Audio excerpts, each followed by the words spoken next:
E aí pessoal, tudo bem? Para quem não me conhece, eu me chamo Harley Pacheco, sou um dos psicólogos do IPSE, trabalho aqui junto com o Fredson Almeida, né, com o Marcos, e a gente tem aí esse projeto de atender as pessoas a custo simbólico, algumas vezes chegam até gratuito, dependendo do faz-me rir que a pessoa ganha. E a gente faz também esse trabalho de difundir conhecimento. É lógico que você vai ver o canal tem meu nome, sou eu que estou apresentando os vídeos, mas porque cada um de nós toma conta de uma rede social, tá? Mas enfim, a gente tem um vídeo que fala sobre desenvolvimento humano, que é esse aqui, mas a gente fala aqui especificamente da parte de idoso, a gente tem um que fala da infantil, da adolescência, da vida adulta, da meia-idade. Assiste aí, beleza? Show de bola? Nas faculdades, geralmente o nome dessa disciplina é desenvolvimento humano, desenvolvimento psicossocial, e ela, né, dura 2 semestres, um semestre geralmente, tá? Aliás, geralmente eles oferecem um semestre, mas às vezes tem 2.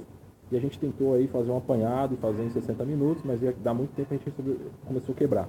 Mas sem mais delongas, vamos ao que interessa. O que você tem que saber é que quando a gente fala de idoso, a gente tem muita preocupação, né? Principalmente quando a gente tem 40 anos, né? A partir dos 40 anos. Por quê?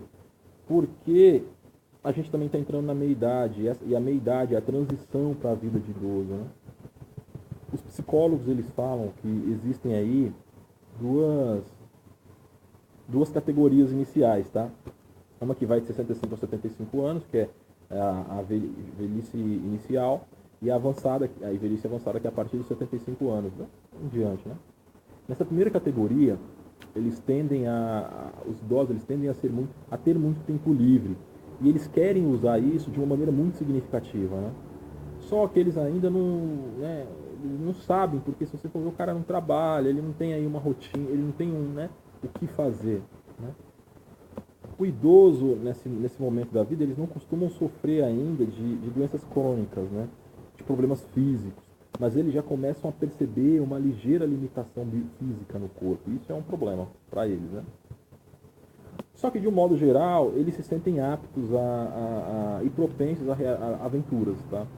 Por que é interessante a gente falar sobre isso? O cara vai chegar na tua clínica, você vai eventualmente se dar, se você for psicólogo, se você for médico, se você for enfermeiro, você vai se relacionar com essa pessoa sem ter habilidade para ouvir. Mesmo que você seja familiar, né? Você não tem que ter habilidade para ouvir e saber como as coisas acontecem para poder se colocar no lugar dele, né? Mas enfim, quando a velhice, já na velhice avançada, quando chega aí a partir dos 85 anos, esses idosos eles começam a se restringir, porque numa sociedade como a nossa, eles são tratados como inúteis, né? Como pessoas sem competência, pessoas que diferem, que não têm aí habilidade, né? Diferente da Ásia. Se você for na Ásia, o cara que é idoso, ele é muito bem visto, né? Se você for no Oriente Médio, o idoso ele também é valorizado, né? Não tanto como na Ásia, mas ele é. Já na nossa sociedade aí, influenciada pelos Estados Unidos, tal, por essa mais industrializada, o idoso não tem valor porque não é produtivo do ponto de vista industrial, né? Financeiro, né? O próprio idoso, ele não escuta bem, ele fala baixo, ele é rígido, ele é fechado, né? E eles percebem mais do que a gente essas limitações, né? Então, eles se sentem intimidados e hesitantes, né, a se relacionar. E o nosso trabalho, inclusive, é ser um facilitador, seja você quem for, né, nesse processo aí de inclusão dos idosos, né? A maioria deles não tem uma memória boa, né? Ao menos não como eles tinham antes, né? Principalmente com as coisas mais recentes.